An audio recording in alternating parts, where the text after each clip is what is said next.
Hello friends, welcome to सफलता मंत्र। आज सुबह की क्लास में एक बार फिर से आप सभी लोगों का बहुत बहुत स्वागत करते हैं। और दोस्तों, आपका सुपर टेट एग्जाम जिसकी आप लोग बहुत ही बेसब्री से इंतजार कर रहे हैं और लगातार तैयारी में लगे हुए हैं, उस एग्जाम की संभावना बनती हुई दिख रही है।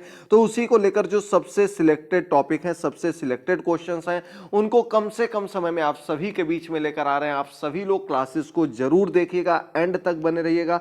आज की हमारी इस क्लास में एक बार फिर से हम करंट अफेयर के एक नए पार्ट को लेकर आए, जिसमें आपको बहुत ही सिलेक्टेड क्वेश्चंस पूरी व्याख्या के साथ बताते हुए चलेंगे। तो एक एक क्वेश्चन को आप लोग जरूर अच्छे से देखिएगा, समझिएगा। कोई भी डाउट हो तो कमेंट करके जरूर बताइएगा। ज्यादा समय वेस्ट नहीं करेंगे। आप सभी के बहुमूल्य कमेंट्स के लिए बहुत बहुत धन्यवाद। सभी क्लासेस को देखिएगा। अगस्त करंट अफेयर का ये हमारा दूसरा पार्ट है। इसके पहले हमने भी 2 दिन पहले आपको करंट अफेयर अगस्त का पहला पार्ट दिया था, तो इनसे क्वेश्चंस बन सकते हैं। पहला क्वेश्चन आपके सामने आ चुका है। दक्षिण एशियाई क्षेत्रीय सहयोग संगठन, इसका नाम क्या है दोस्तों? तो आप लोग इसे सार्क के नाम से जानते हैं। सार्क संगठन है और इसके महासचिव जो हैं वो 5 दिन के दौरे पर आए थे, भारत के दौरे पर आए थे अगस्त में। उनका क्या नाम है? बहुत अच्छा क्वेश्चन है। और सार्क के महासचिव का नाम है एस्ला रुवान वेराकून। इनका नाम याद कर लीजिएगा। सार्क में जो कि 8 देश हैं, दक्षिण एशियाई देश हैं, 8 देश, इनके नाम याद कर लीजिएगा और महासचिव का नाम याद कर लीजिएगा। 1 अंक आपका यहां से पक्का हो जाएगा। चलिए बढ़ते हैं सेकंड नंबर क्वेश्चन पर। प्रधानमंत्री नरेंद्र मोदी ने हाल ही में किस योजना की 9वीं किस्त जारी की? तो दोस्तों, आपको पता होगा, आपको पिछले लगभग 2 वर्षों से कोविड-19 के बाद से किसान सम्मान निधि योजना के बारे में बताया गया था। किसान सम्मान निधि योजना, जिसके अंतर्गत प्रति किसान को उसकी जमीन के आधार पर 2,000 रुपए, कुछ एक लिमिटेड 3 माह के आधार पर, कुछ समय साल में 12,000 या 6,000 ऐसी कुछ लिमिट की गई है, वो रुपए देने की योजना की गई है। इसकी 9वीं किस्त अभी हाल ही में प्रधानमंत्री नरेंद्र मोदी ने सभी किसानों के खाते में जारी की। आगे बढ़ते हम लोग थर्ड नंबर क्वेश्चन की ओर। तो अगला क्वेश्चन आपके सामने है। किस एयरलाइन कंपनी ने ओलंपिक में पदक जीतने वाले खिलाड़ियों को 5 वर्ष तक फ्री हवाई सफर देने की घोषणा की, जो कि एक बहुत बड़ा कदम है और साथ ही साथ लोगों को उत्साहित करने के लिए एक बड़ा कदम हो सकता है। और ये आपकी गो फास्ट एयरलाइंस है। इसने हाल ही में फैसला किया है, घोषणा की है कि जो भी ओलंपिक में पदक जीतने वाले खिलाड़ी हैं, उन सभी को 5 वर्ष तक फ्री सर्विस दी जाएगी। फ्री एयरलाइंस, फ्री हवाई सफर की सर्विस दी जाएगी। याद कर लीजिएगा। आगे बढ़ते हैं हम लोग अगले क्वेश्चन पर। साथ ही साथ आपको बता दें दोस्तों, ओलंपिक से पैरा ओलंपिक से इस बार प्रदर्शन काफी अच्छा रहा। इस बार निश्चित मानिए, 100% मानिए, आपको यहां से कम 2 से 3 क्वेश्चन जरूर देखने को मिलेंगे। तो इसके लिए अलग से क्वेश्चन तैयार कर रहे हैं, जो कि आपको बहुत ही जल्द देने वाले हैं। 4th नंबर क्वेश्चन आपके सामने। सरकार ने कैबिनेट सचिव राजीव गौबा के कार्यकाल को कितने दिनों के लिए बढ़ा दिया है? तो दोस्तों, आपको बता दें, एक बहुत ही बड़ी पोस्ट होती है कैबिनेट सचिव की पोस्ट, या कह सकते हैं नौकरशाहों में सबसे बड़ी पोस्ट के रूप में इसको जाना जाता है। और जो कि वर्तमान समय में कैबिनेट सचिव हैं राजीव गौबा, इनका 2 वर्ष का कार्यकाल पूर्ण हो गया था, लेकिन इसके बाद एक बार फिर से इनके कार्यकाल को बढ़ा दिया गया राजीव गौबा, और ये बढ़ाया गया 1 वर्ष के लिए इनका कार्यकाल और बढ़ा दिया गया है। याद कर लीजिएगा। चलिए आगे बढ़ते हैं 5 नंबर क्वेश्चन पर। उत्तराखंड सरकार ने किस महिला हॉकी खिलाड़ी को राज्य के बेटी बचाओ बेटी पढ़ाओ अभियान का ब्रांड एम्बेसडर नियुक्त किया? तो दोस्तों, आपको बताना चाहेंगे, एक हॉकी की खिलाड़ी, अंतर्राष्ट्रीय प्लेयर है वंदना कटारिया, जिन्होंने ओलंपिक में बहुत ही शानदार, बहुत ही अच्छा प्रदर्शन किया था। इन्हें हाल ही में उत्तराखंड सरकार की तरफ से क्या बनाया गया? बेटी बचाओ बेटी पढ़ाओ अभियान का ब्रांड एम्बेसडर नियुक्त किया गया। साथ ही साथ आपको बता दें, ये उत्तराखंड से ही बिलोंग करती हैं, हॉकी की अंतर्राष्ट्रीय प्लेयर हैं, इंडिया की तरफ से खेलती हैं। आगे बढ़ते हैं 6 नंबर क्वेश्चन पर। तो 9 अगस्त को विश्व भर में किस दिवस के रूप में मनाया जाता है? तो दोस्तों, आपको बताना चाहेंगे, आदिवासियों के अधिकारों को जीवित रखने के लिए, उनको उनके आधार पर रहने के लिए, उनके अधिकारों को और आगे बढ़ाने के लिए एक दिवस मनाया जाता है। इसका नाम है विश्व आदिवासी दिवस, और ये आपका 9 अगस्त को मनाया जाता है। इंपॉर्टेंट क्वेश्चन है, नए तरीके का क्वेश्चन है, याद कर लीजिएगा। 7 नंबर क्वेश्चन आपके सामने।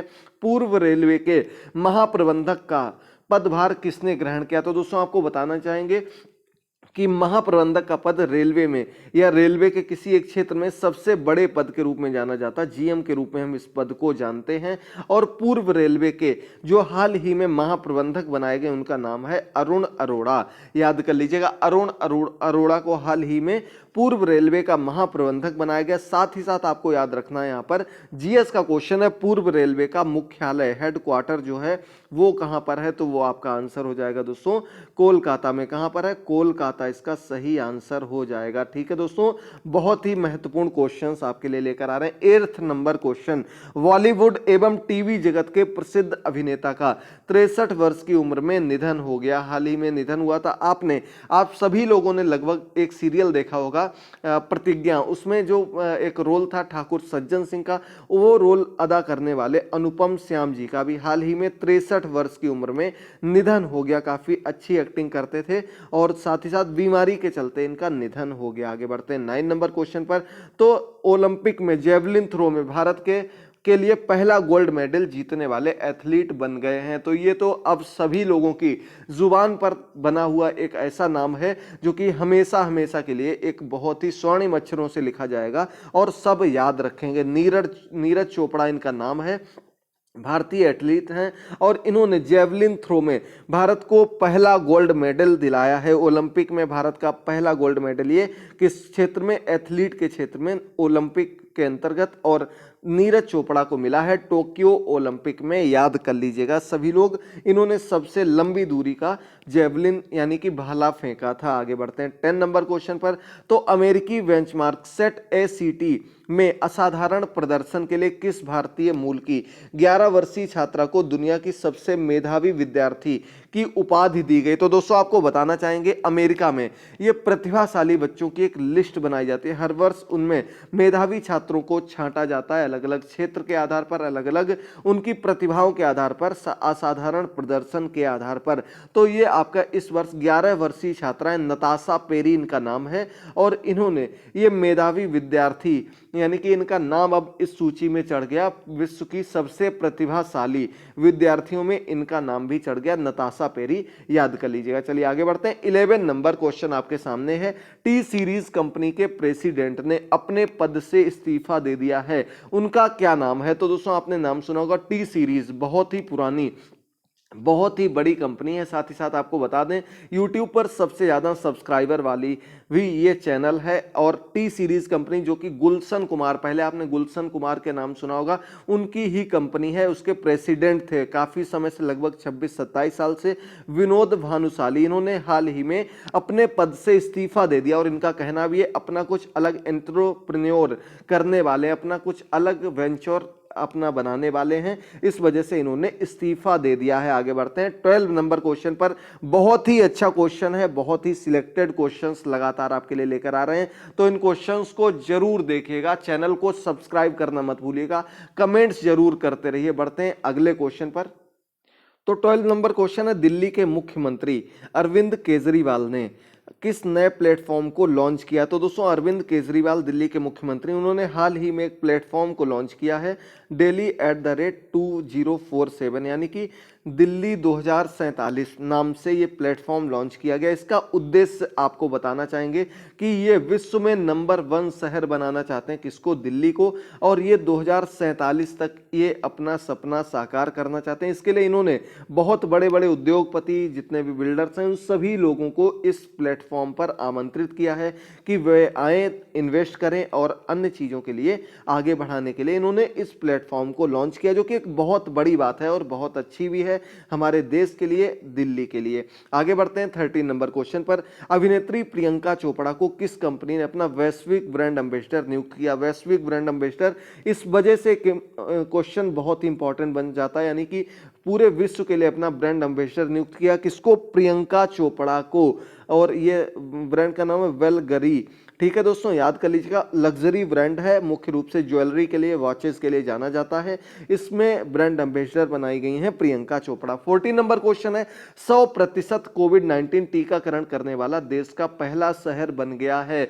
कौन शहर है जहां पर पूरा 100% टीकाकरण अगस्त में कंप्लीट कर लिया गया था और पहला शहर बन गया था? तो दोस्तों ये आपका शहर है, देख लीजिएगा, उड़ीसा में आने वाला भुवनेश्वर शहर ये भारत का पहला ऐसा शहर बन गया जो कि पूरे 100% टीकाकरण कर चुका है। कोविड-19 वैक्सीनेशन कंप्लीट हो चुका है। अगर आप लोगों ने अभी तक वैक्सीन ना लगवाई हो तो दोस्तों आपकी सुरक्षा के लिए बहुत ही जरूरी है, इस वैक्सीन को आप सभी लोग जरूर लगवाइएगा और अपने साथ, अपने दोस्तों, अपने घर में सभी को प्रेरित करिएगा। 15 नंबर क्वेश्चन है, आर्मेनिया के नए प्रधानमंत्री के रूप में किसे नियुक्त किया गया? तो दोस्तों आपको बताना चाहेंगे, आर्मेनिया देश में अभी मध्यवर्ती चुनाव हुए थे और इनके अंतर्गत नए प्रधानमंत्री बनाए गए निकोल पाशिन्यान।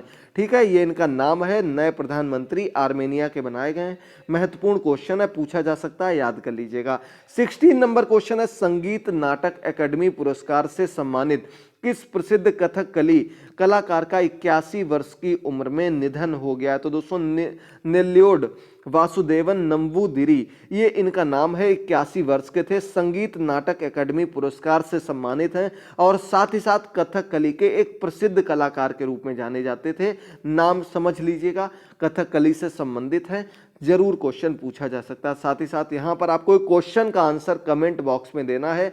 कथकली किस प्रदेश का प्रसिद्ध नृत्य है, वहाँ का लोक नृत्य है, जरूर कमेंट करके आप लोगों को बताना है। अगला क्वेश्चन 17 नंबर क्वेश्चन है, किस कोर्ट ने तमिलनाडु सरकार द्वारा रमी एवं पोकर जैसे ऑनलाइन गेम्स पर प्रतिबंध लगाने वाले कानून को रद्द कर दिया है? तो दोस्तों आपको बताना चाहेंगे कि गेम्स को लेकर, ऑनलाइन गेम्स को लेकर तमिलनाडु सरकार ने एक विधेयक, एक अधिनियम पारित किया था और इस अधिनियम के अंतर्गत ऑनलाइन गेम्स, रमी, पोकर, इस प्रकार के गेम्स को प्रतिबंधित कर दिया था, लेकिन वहां की कोर्ट ने इसे असंवैधानिक करार दे दिया है।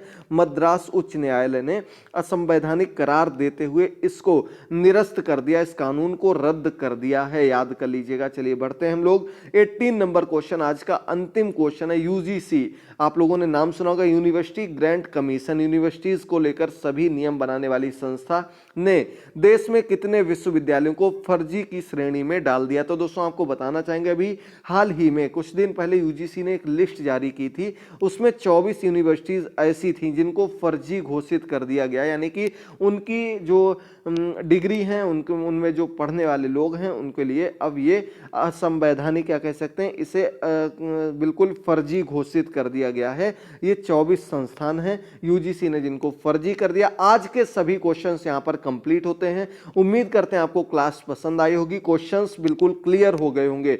बिल्कुल स्पेशल क्वेश्चंस लगातार आपको दे रहे हैं। शाम की क्लास ना देखी हो तो लिंक नीचे दिया गया, उसमें आपके जीएस के, ईवीएस के क्वेश्चंस थे। और साथ ही साथ चैनल को सब्सक्राइब करना मत भूलिएगा, बेल आइकन को प्रेस करिएगा। लगातार क्वेश्चंस, सटीक क्लासेस आपके लिए लेकर आ रहे हैं, उनको देखते रहिए। और टेलीग्राम पर भी आप लोग हमारे साथ जुड़ सकते हैं, लिंक डिस्क्रिप्शन बॉक्स में दिए गए। इंस्टाग्राम पर भी आप लोग हमको फॉलो कर सकते हैं ताकि आप लोग हमारे साथ हमेशा के लिए जुड़े रहें। थैंक यू दोस्तों, गुड बाय, टेक केयर, अपना ख्याल रखिए, मिलते हैं अगली क्लास में।